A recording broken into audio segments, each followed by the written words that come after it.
Hi. Hello and welcome everybody. We have a great guest speaker today. We are going to be talking to Carlos Martinez, who is the lead author of a new paper that's very exciting because I think it's the first paper connecting SAR arc observations and Steve observations in the same part of the sky on the same day. I was going to make a Simpsons joke right there in your kitchen, but not quite there, but really exciting. And that paper, well, he'll tell us about it, but it also includes, of course, citizen science observations. And this comes a week after Carlos was one of the main organizers of the Steve workshop that some of you participated in and some of you were featured in, regardless of whether you were there. I'm looking at you, Justin. I think we saw some of your awesome observations also. So we have that. Right before we start, does anybody have any announcements? We'll have a little time for announcements at the end, but anything you might want to get in there. We have, let's see, people may have questions about the paper. We're going to put some links to the paper, and Carlos, I'm assuming you probably have a few slides or something like that. Carlos is at Boston University and has worked a lot with optical measurements of phenomena in the sub-auroral region. Which I'm sure you all know what that means, but at middle latitudes and also in probably, I guess, middle latitudes in the southern hemisphere, middle and equatorial latitudes. Please correct me if I'm misspeaking your interest, Carlos, but thank you so much for being here, and we'll keep this informal, and if you're okay with it, taking questions, and just helping kind of talk about the paper in a general way. Some of the folks here were on the call that we already did with, and Bea was on that, where we went through the paper like figure by figure, but some folks weren't. So we will start at the beginning and get into the questions. So I think it's really interesting. Thank you. Yep. Okay. Let's go. Let's start here. Thank you, Liz and Laura, for the invitation. I'm very glad to be here and ready to present this paper. And by no means interrupt me if there is something that needs clarification during the talk or later. I have no problem stopping and then answering or addressing things that are not clear and that need some more clarification. So I started this is nice, put together a couple of press releases that we got from this paper. As you can see, all the nice images are not coming from satellite data or from scientific cameras. They come from pictures from citizen scientists. And in one of those press releases, one of the things I say is that the results of this paper would have not been possible without the help of Ian and his pictures. They gave us a beautiful story of how this initial red arc you see here and on the left evolved into a thin arc that we identify as being a SAR arc initially. This made it to the cover of GRL and the later stages on Steve. See, it's going, it's not moving. There you are. So as I meant to include a map, a global map with all the instruments that we have installed all over the world. But for now, I mean, just want to show here, I'll start this slide just to describe the SAR arcs or stable aurora red arcs. This is what I could consider myself kind of an expert because this is the highest in latitude that I moved on my research going from equatorial regions, as you can see here near the mighty equator, Jicamarca, to low latitudes to mid latitudes. So my area of expertise is the stable aurora red arcs. These are monochromatic arcs that occur as subaurora regions. An example you see here to the right at Miston Hill, down a few miles from Boston, where you see to the north the typical aurora display that typically doesn't reach south that we can see, but detached from that bright aurora, we measure these thin, relatively thin arcs that typically are around 2 degrees in latitude. And interestingly, these arcs, they tend to occur simultaneously in the opposite hemisphere. So you see here in the bottom, the simultaneous image of a Rothera, this is in Antarctic Peninsula, showing exactly the same kind of display with aurora to the south and a bright arc. In this paper that we published a few years ago, we go through the similarities and differences that are observed, but more or less the theory or the understanding is that these arcs, they tend to occur simultaneously in both hemispheres. And that comes back to what it was shown several years ago, where if you have this diagram, the Earth is here. This is a ring of particles in the equatorial plane that represent energetic particles in the ring current, and how physical processes occur at a certain region that is connected through magnetic field lines at these rings in the northern and southern hemispheres. These rings are the ones that are observed as subaurora regions, and when you have the optical emission, you get this bright arc that we observe here. Just quickly, another is on the top of this map of North America. This is images from DE satellite that was looking down and observed again the aurora and this thin arc that we identify as a SAR arc. But then came Steve, and I'm showing here like a few diagrams. We're starting with a nice picture by Alan Dyer that we published in the previous paper, beautiful Steve display over Alberta, Canada. Yeah, Carlos? Yes. Do you mind if I ask you a couple questions about that SAR arc slide? Sorry, I was on mute. Sorry to interrupt. I like this cartoon, and I just wanted to emphasize this is kind of like, you know, a picture from an older paper, and compared to the aurora that most of us are used to, what we're talking about when things happen at lower latitudes, they happen closer to the Earth.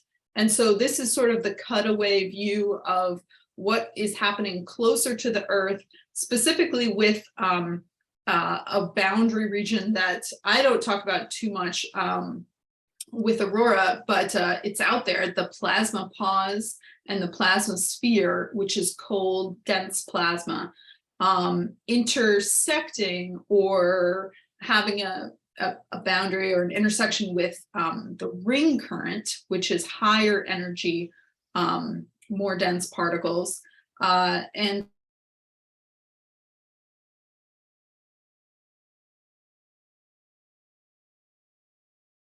I think we just lost Liz for a moment. We'll have Yes. her come back in just a second. Can sing a little song. well, the We initial, lost you, Liz, for a Liz, moment. you froze for a second. Can you repeat yourself? sure, sorry. You were so talking about the plasma pulse and the plasma sphere. Yeah, and then just that you know, the region of overlap between the ring current of higher energy electrons and the plasma sphere and these colder, denser particles. The hot electrons that are following the field lines are the ones exciting the atomic oxygen in this specific red area. That's the traditional view of SAR arcs. But somewhere along the line, so I have two questions here. Somewhere along the line, the SAR arcs started to be visible and observed for shorter and shorter periods. And so I'm wondering, like, when that kind of happened, if that was more in the early 2000s or something like that. And then I'm also wondering if there was any initial definition of SAR arcs from way back when, that, you know, the stable auroral red, they had like some specific, they're observed for days, or they're typically observed for days, specific definition of what they are. Okay. Yeah. Regarding your first question, what do you mean, but they were observed for shorter periods? Well, they're kind of not as stable as initially thought nowadays. And I'm wondering if that was prompted by better observations, or just where in time over the last 20 years or 30 years that started to happen. Just if you want to. Yeah, that's all technology. So yeah, detectors are more sensitive. So integration times are smaller, shorter now. So, and I don't remember exactly what are the criteria to define stable, because we see it for 3 days. Aurora, because we see in the Aurora region, although we know it's not happening in the Aurora region, it's below the Aurora. But the term was coined way back in, I think by Barbier, is a French scientist in the late 50s, or a paper is in the early 60s with observation from the late 50s. So way back. And the name stayed there. Now, there is a paper led by Michael Mendilo, that he's the one that initiated the studies of SARs here like decades ago. And I think the title is something like SARs we have seen, and shows a zoo of different arcs that are far from being stable. So you see, I'm showing here a very nice east-west with no features or prominence of anything coming from the boundaries of the arc. But in that paper, we have seen there are a lot of things going from like finger-like structures or brightness that is merging into the Aurora region, to wavy-like structures on the arc, to there is a glimpse here of the arc being brighter to the east and to the west, and there are situations in which there are pockets of brightness inside the arc. So it's not really stable. And as I say, it's mainly because we improve our technology and detectors, and we can now see those kind of changes. Cool. Thanks. Yeah, Laura, I don't quite understand if your question, what is your question about exactly? Oh, it was a while back. No worries. You were talking about boundary regions, and I just wasn't sure what a boundary region was specifically. That was just a term that I hear a lot, but I'm not really sure what it means. Yeah, so you can see in the figure that there kind of are multiple different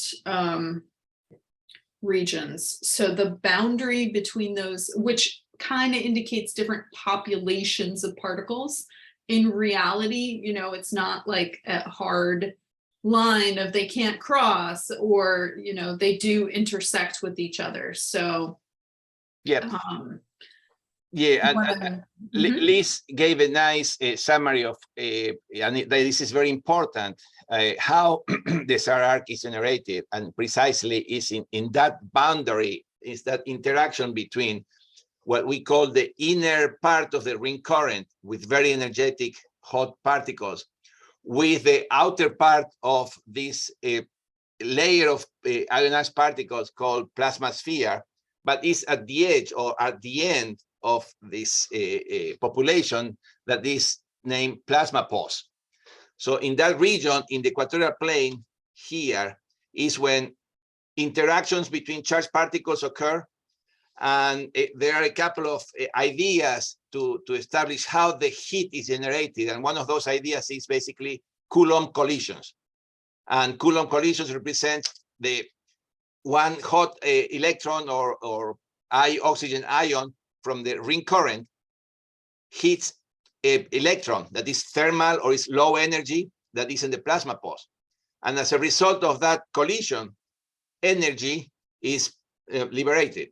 And that energy is at the end is deposited in the ionosphere here in the subaurora region along the field lines So the idea is like heat conduction occurs. So something is generated here, that something is transferred into the subauroral ionosphere, and then but basically that something that we call is low energy electrons that interact with the population that is in the ionosphere, and you end up having the emission here.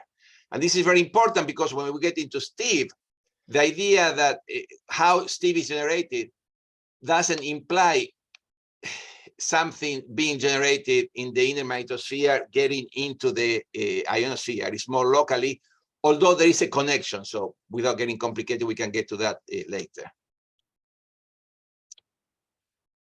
Okay, so jumping here again to Steve, and I will make the connection to what I was saying, that this paper showed that the Steve and the picket fences associated with Steve could be related to a hot plasma way out in the magnetosphere that is measured by Themis here, that indicates that there are strong electric fields and these two different regions, 1 and 2 in this paper, that 1 relates to the picket fence structures and 2 relates with Steve.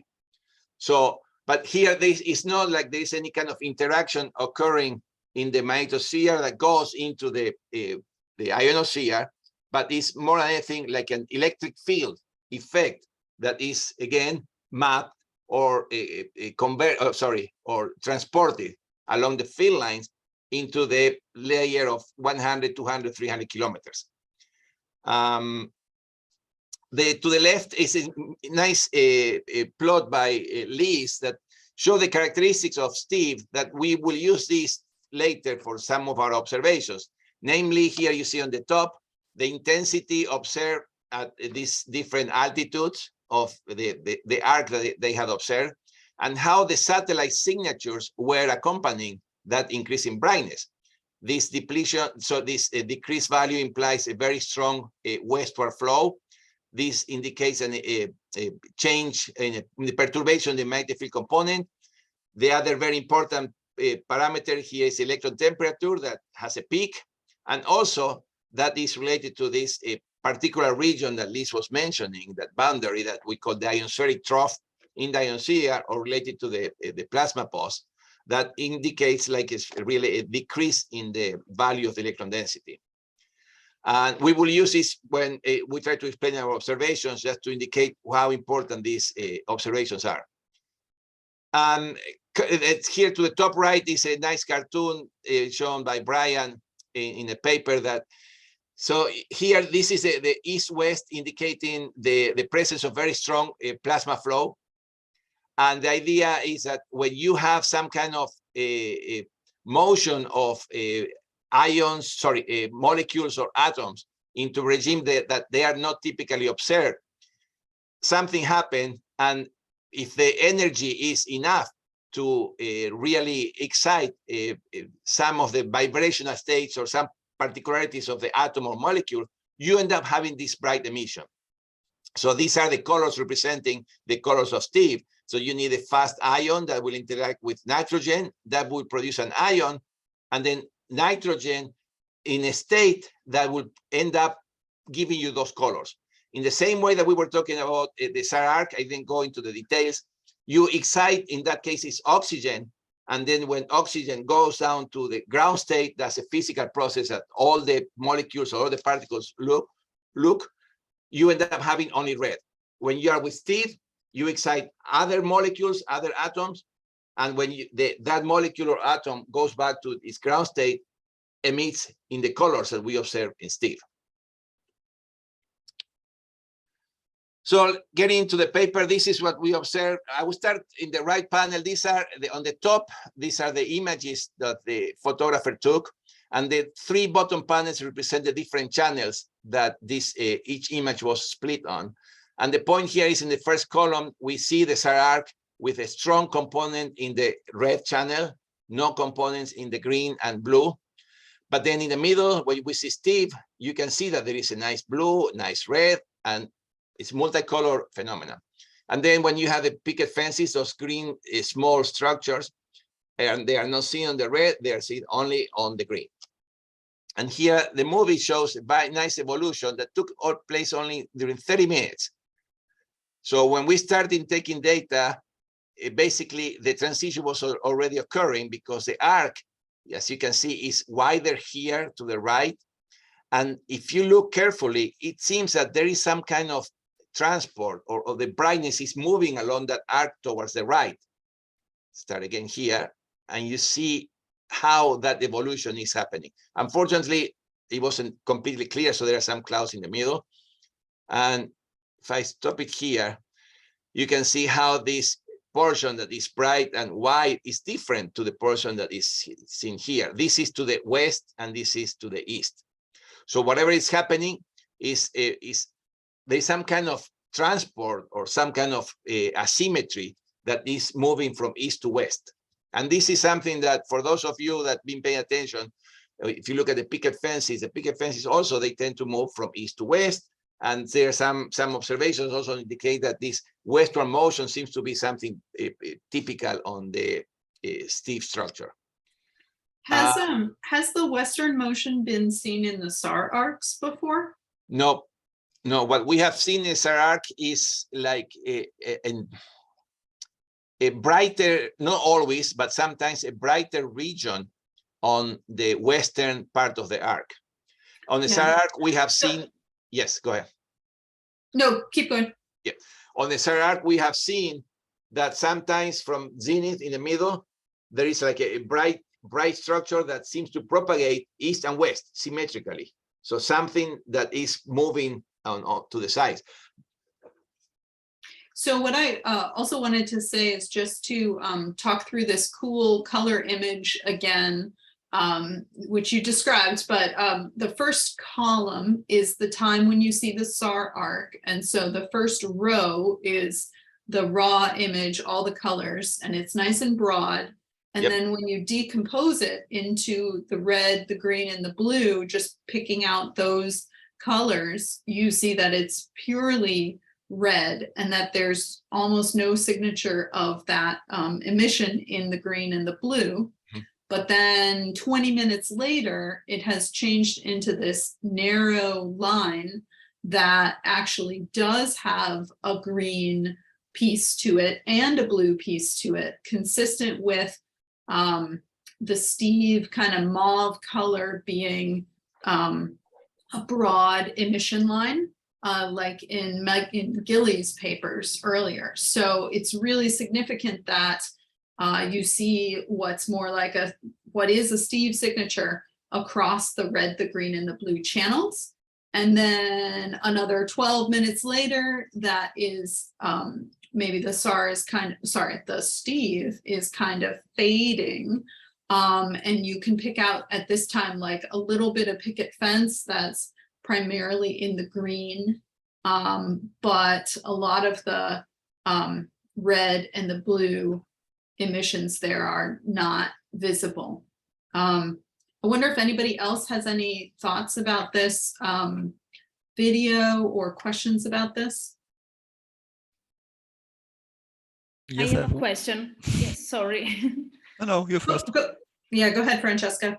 Okay, Carlos, in your great experience, are you able to identify or suggest us some physical mechanism responsible for this transport of the plasma? Nope. In fact, this is a topic that was discussed in last week workshop that seems to be like a common trend of this westward motion. As you can see here is this conversion into the Steve doesn't seem to be occurring at all longitudes from east to west. I think it's happening starting from, I'm just getting confused here, from the east and then getting to the west. And remember, embedded, as we see later, embedded in this arc, there is a very, very strong westward flow. And that westward flow is from ionized particles. So I don't know if the fact that you have a very strong kilometer per second motion that is pushing things towards the west, there should be some kind of connection with the the transformation of this arc, and also with the motion of the picket fences, for example, because when we are seeing these picket fences, I mean, we can see here at the end, those structures, those picket fences are moving towards the west. There is no arc, SAR arc or Steve there, but there must be something that is, I think, governed or forced by the strong westward flow. Excellent, thank you. Michael? Yes, I have two questions. First, the video shows some green patches that pulsate. Do you have any idea what it is? It is proton aurora, I guess? Yeah, yeah, exactly. Yeah. That's those blobs. We see those sporadic blobs that come into the field of view that we check, and they're related during those small periods. Substorm activity is strong. So we think that this is a proton aurora. Yeah. I ask because I found a lot of observations for Steve's and also for red arcs showing such pulsations. And okay, then second question. When I first found this video a few years ago, I spent a lot of time searching for other citizen science observations showing such a clear transition of an SAR arc into Steve. Short answer, I did not found any observation that shows such a evolution such clearly. Other changes from detached green arcs into structures with red above and other things, but no case so clear for transition of SAR arc and into Steve. Do you think that this could be because of the intensity of the substorm or geomagnetic storm in this case, because this is the day with the strongest geomagnetic storm in the last solar cycle, so far as I know? Could it be that such transitions can only be seen during very strong substorms or geomagnetic storms? I don't think so. I think there is something else that is needed, and that something else implies having right conditions. Don't ask me which conditions are those, because one of the things I have not mentioned here is, and I think I didn't mention when I was describing a SAR arc.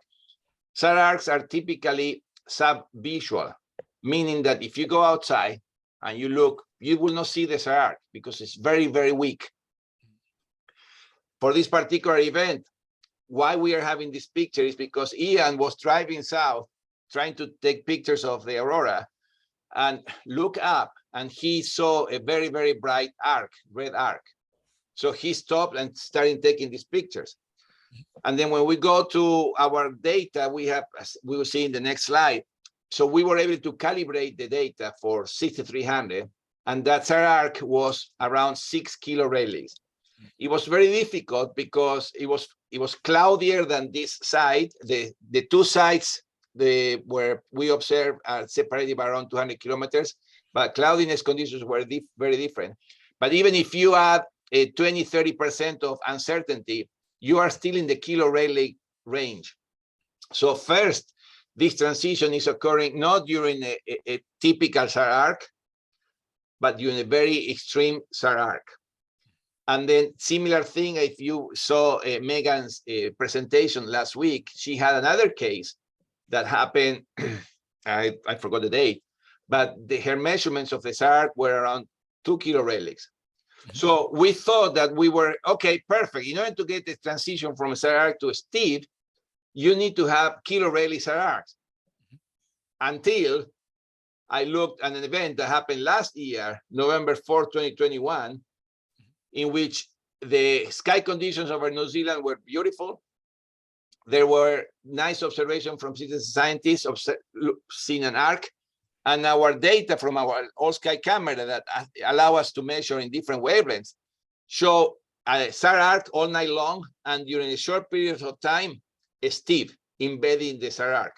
And when we calibrated that SAR arc was only 400 relics, 300 relics. So it wasn't a very strong. But the difference is that the Steve seems to be only appearing for 30 minutes and then fades out, but the SAR continues. In these cases, I'm showing here, and the case that Megan showed, it seems like you have a SAR arc, then it went into Steve, and that's it. And then Steve disappeared. So I think it's like we need to find those magic conditions that will tell you, you start with the SAR arc and you end up with Steve. Because before to this point, I have one paper and other information that show that Steve and SAR arcs could occur simultaneously but at different locations. Or that Steve could be appearing very close to SAR arc, but like independent entities. So with this, we are saying somehow they are related. So I think there is a lot of work to do on this area. Okay, thank you. Yeah. Okay, so this was basically, again, the movie of, in this case, the red, and you can see the asymmetry on how different the brightness and the width of the two structures are at the beginning. As I say here, looking to the east, I think we already have a Steve evolving, while looking to the west, we are still in the late stages of the SAR arc. You see, and also there's like a kink in the arc. Doesn't seem to be a very nice arc. That kink is disappearing as you see this brightness portion stand to disappear, and then you end up having only that bright arc that we associate with Steve. Okay, I'm not going to get into the green, just not to confuse. And this is what I was talking about, the imager at Mount John Observatory. To the left, these are the raw images. 929 and 938. Just these images are taken every 10-12 minutes because we have several wavelengths. So we have a filter wheel that needs to visit all these wavelengths. So by the time you go through all of them and you go back to your original wavelength, in this case 6300, around 10 minutes pass. And the exposure time of this image is 120 seconds.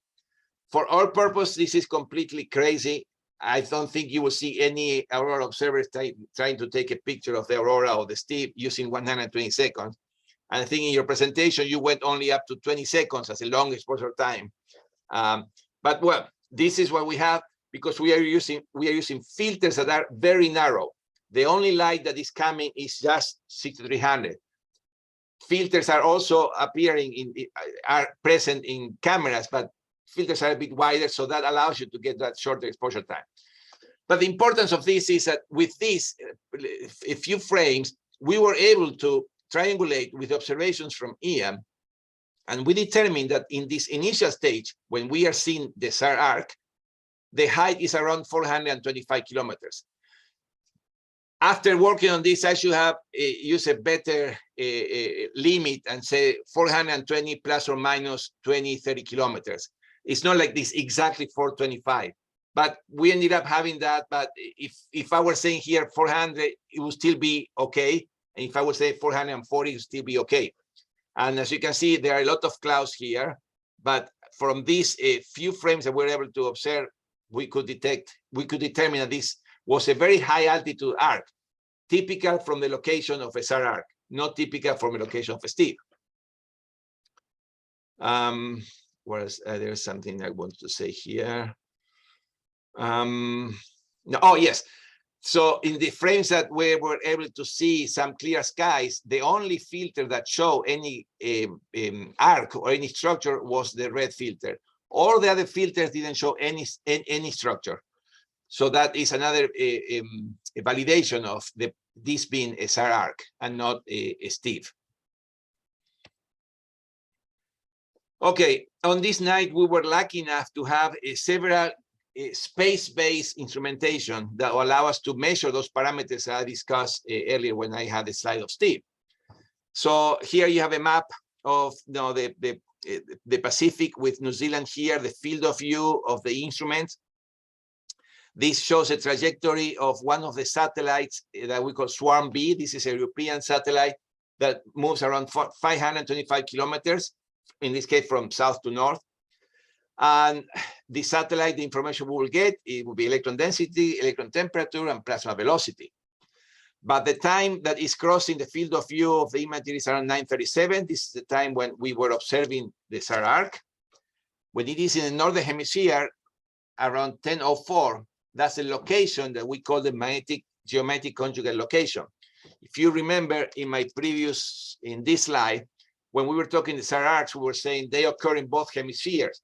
So I think at this point, after several papers by me, Bea, and Toshi, we can say that we are confident that STEVs tend to be conjugate. So if you're seen in the northern hemisphere, you should be seen in the southern hemisphere. Not optically, but through the inference of some of the plasma parameters we are measuring. So this is the main diagnostic we use, swarm B. And in the paper, as a supplementary material, we mentioned other satellites that were not moving right through the region, but were moving westward. But they were still detecting signatures that could be compared to the signature we were seeing here.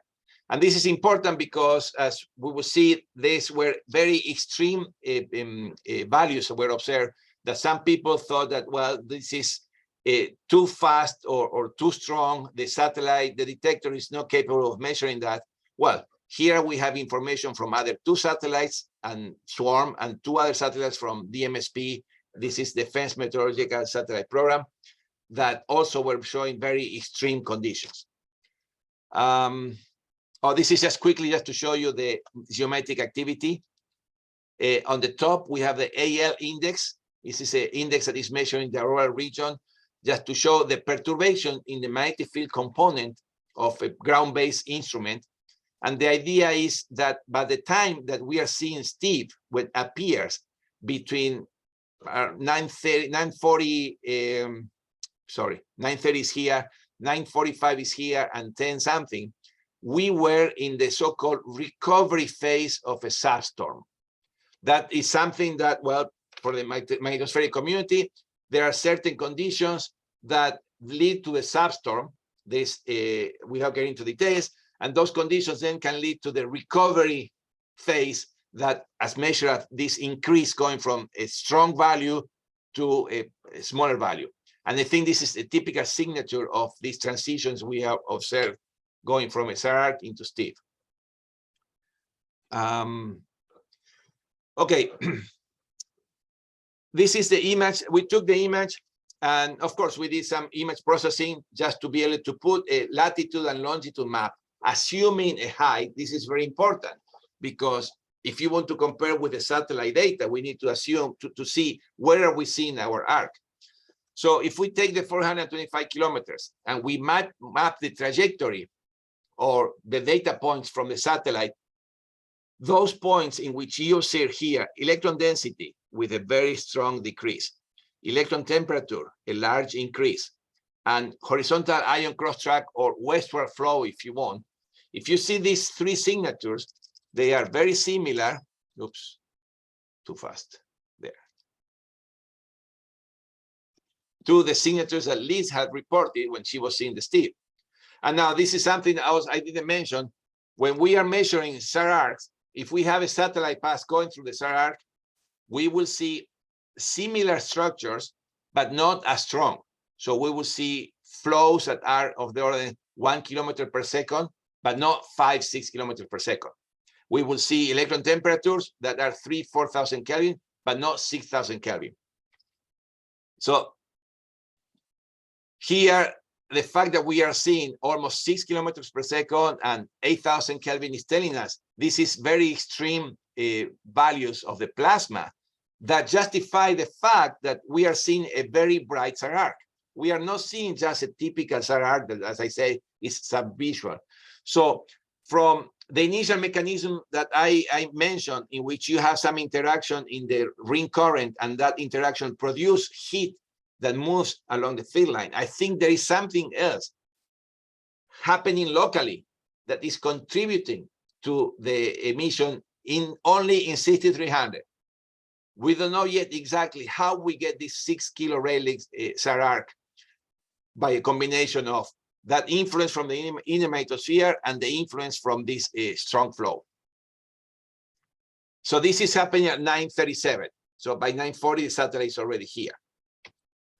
Now, when the satellite is in northern hemisphere, remember I mentioned I have this picture here. We have the information from the satellite, that location. We take the coordinates and we map, meaning we follow the feed line at that location into the southern hemisphere. And that structures, or those peaks, again, that are seen here by these different symbols, they follow, they come back here. For a moment, let's look at the signatures. So again, here we are almost at the end stage of the Steve. If you can see in the eastern part, there are some clouds, but there's no evidence that there is a Steve here. So the Steve disappeared already in the eastern part, but there are some leftover signatures in the western part. Remember that when we saw the movie, there was like this picket fences that were appearing and moving westward. Well, that is already gone, so there are not even picket fences. So this satellite is measuring conditions that are the end conditions for Steve, but you can see here the values are even more extreme than before. So here the plasma flow is around 10 kilometers per second. And the temperature, if you exclude these couple of points here, are almost 10,000 Kelvin. And in addition, I'm showing here the values of this satellite that was moving towards the west, not right on the region where it has the SAR arc, but still measuring strong conditions. So this brings back to this picture of, one more, of a global scale phenomenon, right? So we are in the southern hemisphere. Let's assume New Zealand is here. So the arc, being a Steve or a SAR arc, seems to be occurring also westward from my location. So we don't know exactly if a Steve should be occurring all over the longitudes, but we know there is evidence that there are some cases in which a SAR arc is observed along all the UT times all over the globe, looking in the American sector, in Europe and New Zealand. We produce a map that showed that by looking at the different times, the SAR arc was present all the time. So that was giving credence to this diagram that shows an arc extended globally all over the world. So, and the final slide here is just a summary of the key results from this paper that, again, thank you to the pictures. We can see that nice evolution. Now, geophysically, what we see is in this top panel, this is showing the data when the satellite is moving in the southern hemisphere towards the north and is sampling the SAR arc that is evolving into Steve. So there is a white channel that if you follow your eyes, this white channel should be stopping around below 4 kilometers per second. But right here, near the middle, seems to be like an appendix or something that is piercing down and trying to get to 6 kilometers per second. This is the approximately width of these two structures I'm describing. But when the satellite is in the northern hemisphere, that wide part is gone, and the only thing is left is a thinner part that is around 0.6, 0.7 degrees with a much deeper value in the horizontal plasma. So what we think is that the satellite, when it's moving to this region, is catching this transient situation in which we are moving from a SAR arc that is a wide structure that has the velocity of the plasma around 3.5 kilometers per second to something thinner that is happening right in the middle of that wide channel, if you want, that 30 minutes later ended up being only a thin structure with a very, very strong flow. That is the situation that we see is occurring on Steve. So yes, on Steve. Without getting into the details, so it's like this wide structure is could be named as SAPs, subaurora polarization streams, and the thin structure is known as SAID, subaurora ionization drift. So it is known that Steves are accompanied by very strong SAIDs. It is known that SAR arcs are accompanied by SAPs. in this case, these SAPs, if you forget about this little part here, this coming down, it will be very, very strong SAPs because it's almost 3-4 kilometers per second. That's not very usual when you're seeing SAR arcs. So I think the data make a very good case to explain that we have a SAR arc that is very bright, accompanied by this very strong flow that is evolving into an even stronger but thinner flow that is translated optically into a wide SAR arc, converting or transforming into a thin Steve, multicolor. In the first case, monochromatic. And basically, that's the thing I said. This summary basically going from 5 kilometers, 3, etc. But I think I can stop here and we can discuss and I can answer questions. Thank you. Thank you so much, Carlos. Really, really interesting. Anyone want to jump in with questions? Carlos, just a quick question. What is your take on it? Is SAR and Steve mutually exclusive, or sometimes I've seen just the SAR arc, I've not seen Steve? Is it just just that it's sometimes faint, you can't see it, or is it something that SAR arc always transitions to Steve, or things like that? Any thoughts on that? Easy answer, all of the above. Okay. So, but in general, let me tell you how we see when we look at SAR arcs, they tend to appear along in your large field of view, thousands of kilometers, almost covering the entire sky, and they tend to disappear at the same all of the sudden. Sometimes we see that there is some motion inside of we call pockets of brightness. Then comes the fact: can it still be a very strong SAR arc with some conditions? It could.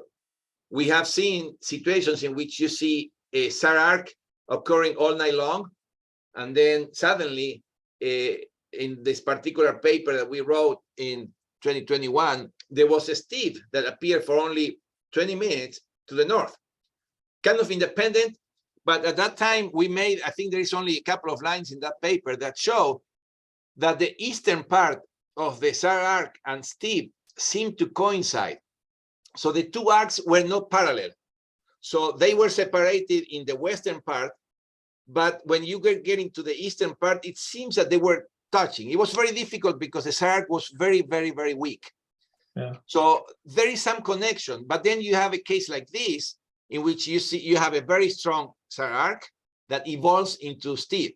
And then I mentioned there's another case that I'm working on that shows a regular SAR arc that during a short period of time seems that converts into Steve, or that Steve appears for 30 minutes. Then Steve is gone, but the SAR arc continues. So as I say, there is no single answer to see how they are related. And I think we might have different situations under different conditions. Could I ask one follow-up question on terminology? And this question is actually from Donna Locke, who was listening to the Steve workshop last week. So she said that she thought that people were discussing that sometimes what we have been calling a SAR arc before the Steve happens really isn't a SAR arc. It might just be a red arc or an anomalous red arc. Is there any consensus on using a different term for that, or maybe that wasn't there wasn't consensus on that? No, that's a good point. And if you ask me, what are the conditions to have a SAR arc and have a red arc? I don't know. I need to get more deep into Toshi's paper recently when he's talking about this initial red arc.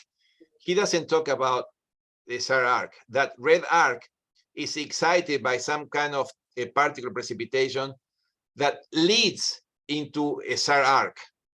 So that initial arc that is called red arc is not the SAR arc.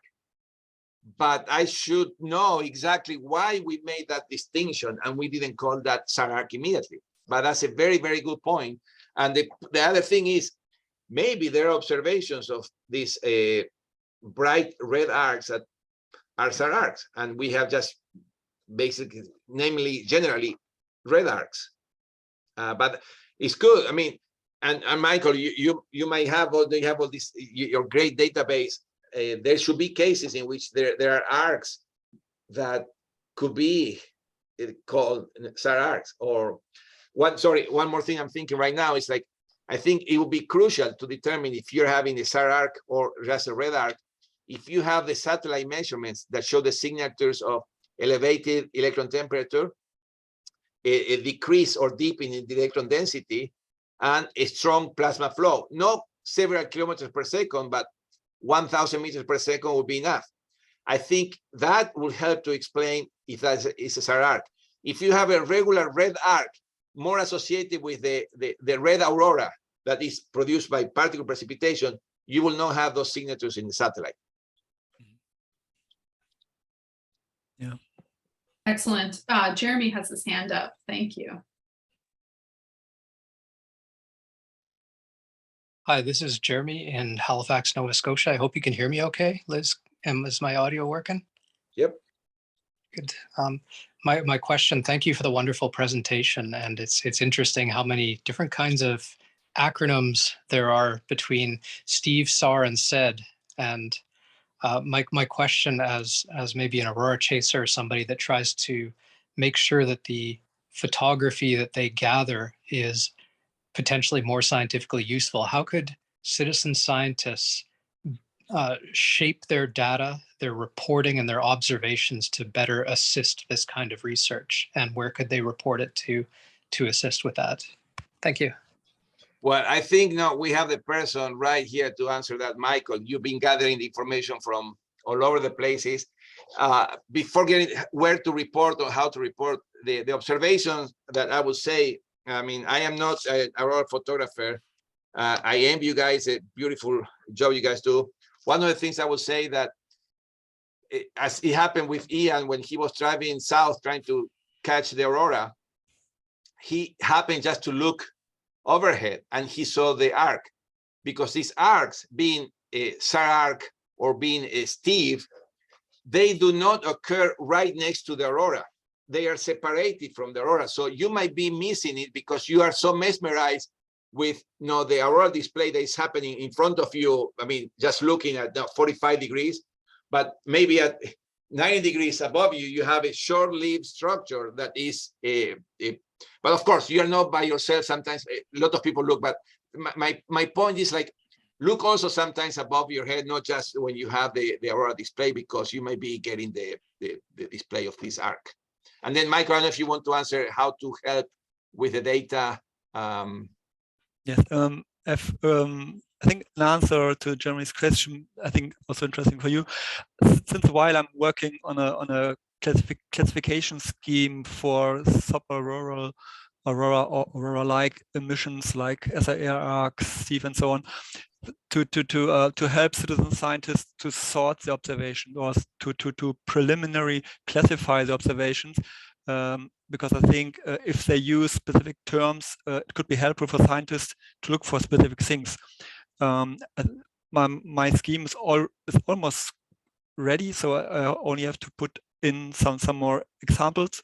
And if you are interested, I can send it to you so that you can see how it could be possible to classify all the structures in different classes, to define specific structures or dynamics, color classes in the different kinds of structures we see in the subaurora region. I think that could help citizen scientists to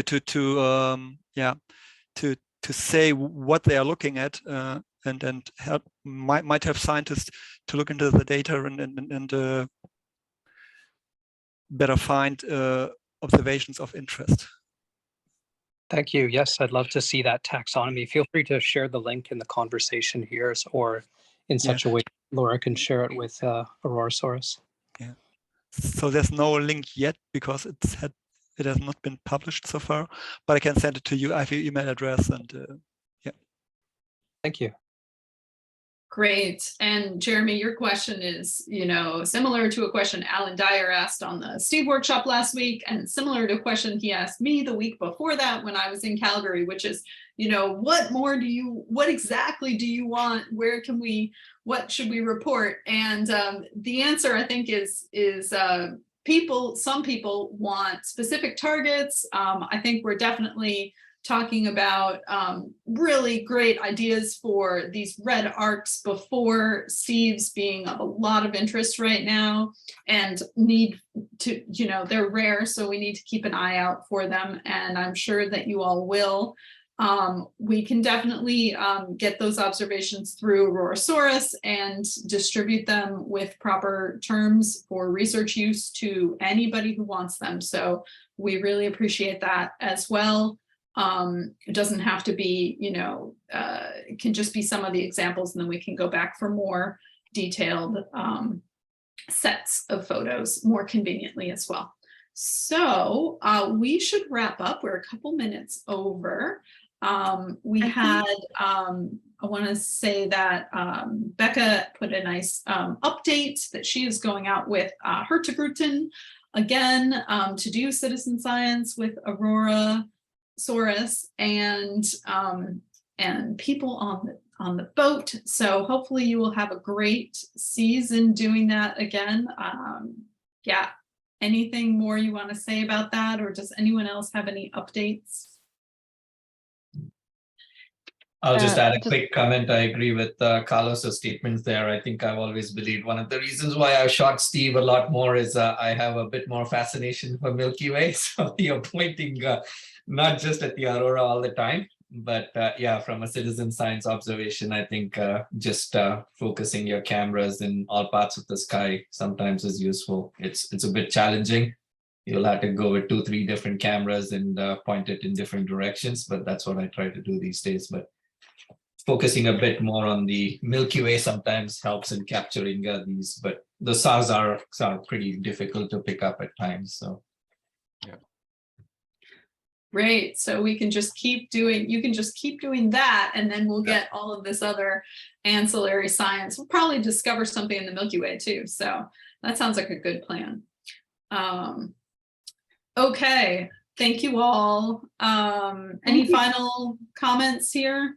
Yeah, thank you so much, Carlos, for coming and telling us all about this amazing work that you've been doing. We really, really appreciate your being here and explaining all of this. And for me, especially going into some detail about some of the basics, I really appreciate it. So thank you so much. Yeah, it's a really interesting work, and we will be happy to share this and encourage other folks. Yes, a lot of people enjoyed the presentation, and yeah, it's a very cool observation.